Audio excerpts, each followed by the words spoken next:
Hey everybody, Dustin Dale's back here once again. I'm at the Funny Bone Comedy Club, 168th and Dodge. We got a new comic in here. It's been about a year since he's been out here. You see this guy in the show, you remember him. I mean, if you ask anybody that's been to his show, they'll say, "Oh, I remember the Midnight Swinger." So please welcome the Midnight Swinger to Omaha. Thanks, my man. How you doing? I'm doing pretty good, man. Yourself? Nice to meet you. Nice to meet you as well. And now we got the one mic share thing, so we got to get the timing down. we got to get the timing down. We'll get it figured out. I'm sure by the end of the interview. Absolutely. Hopefully. Now I got to admit, every time I get ready do these interviews, I try to do my hair. I can't get it. How you get that hair so good?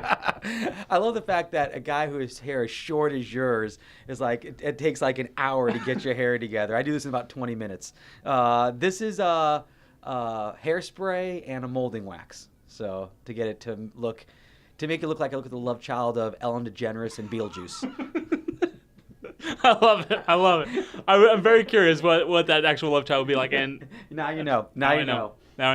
Speaking of Beetlejuice, yes. There's rumor going around there's a second Beetlejuice. What'd you think of the first one? Did you like it? I love the first movie. The first movie came out, I was 15 years old. I saw it and I just fell in love with it. And it's not a rumor. It's being made. There's already been a promo art. The two promo posters have come out. I saw those, but I thought those were fan made. No, that was the guy actually was contracted to actually do the posters. So they looked really good. So I'm very excited because Michael Keaton he's resurrected. He's come back from the not the dead, but but he went from all of a sudden what happened to Michael Keaton? Now he's like Oscar nominated. He's been in Oscar nominated films back-to-back years, and this is after he did the reboot of RoboCop, and he just keeps on chugging along, and I cannot wait to see what he does, because he's actually really funny. He's a very funny, he actually did stand-up before he got into movies, and he's really funny, so I'm actually quite excited to see what he does with Beetlejuice. I've actually never seen his stand-up. Did you ever catch any clips or anything? Oh, yeah. He was...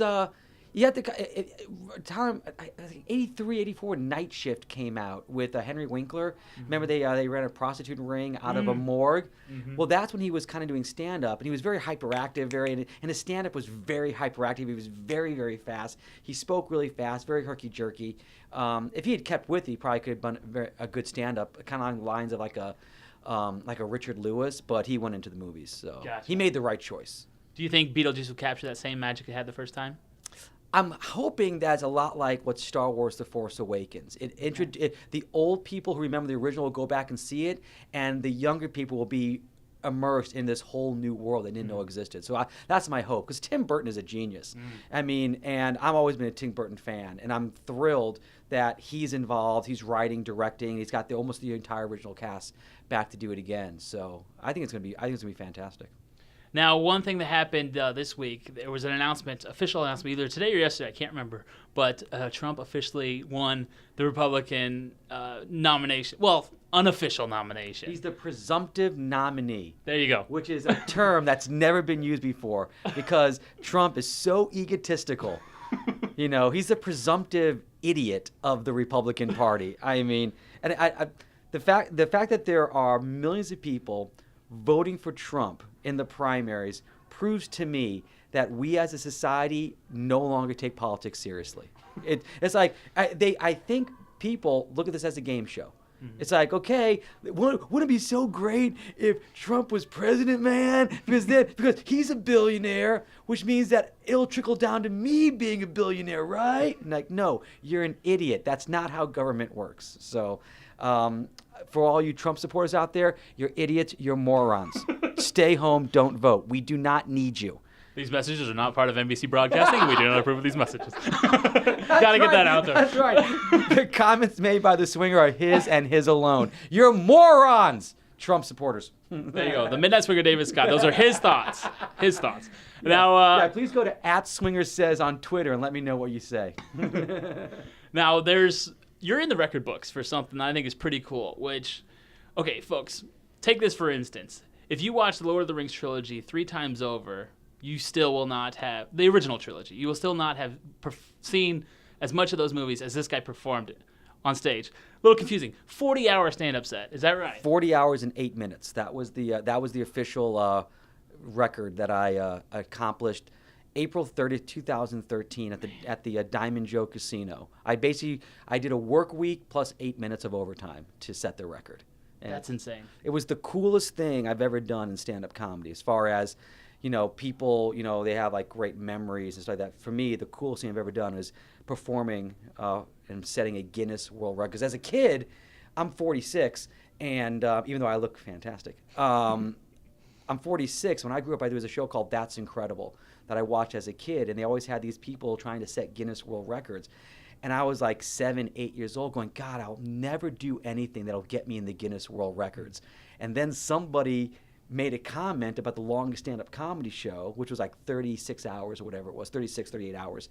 And I said, I could probably do that. And like a moron, we went ahead and tried it. and no one's, the record's been held for 3 years and a month. We've held the record so far.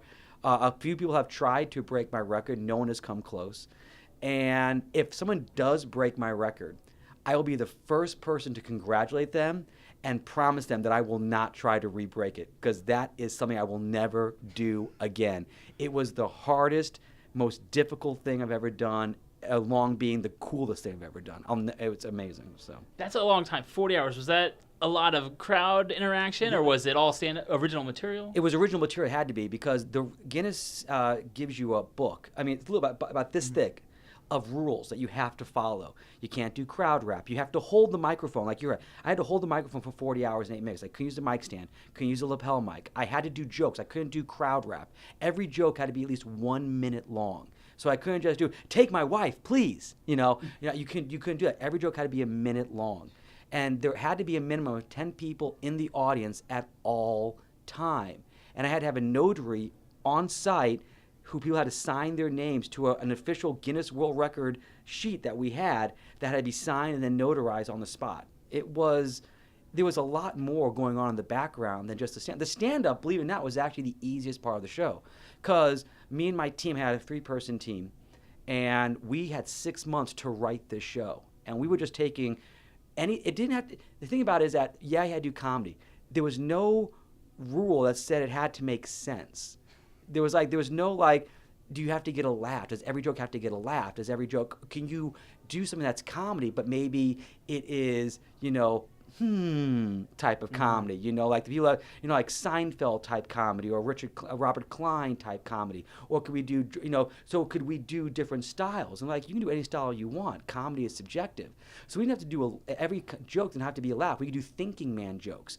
And I did, and I broke my show down into sections where I did a whole section of redneck humor, because I call myself the Midnight Swinger, so the character was the Midnight Shooter. So I did an entire show as blue collar comedy, what would you do if you walked down? We did that type, we did that twice for 3 hours in the show. Then we did, monology comedy where I just told stories that had punchlines, and so that was actually very easy to do. The hard part was making sure that we had the people in the audience watching. That's why we did a casino, which was 24/7.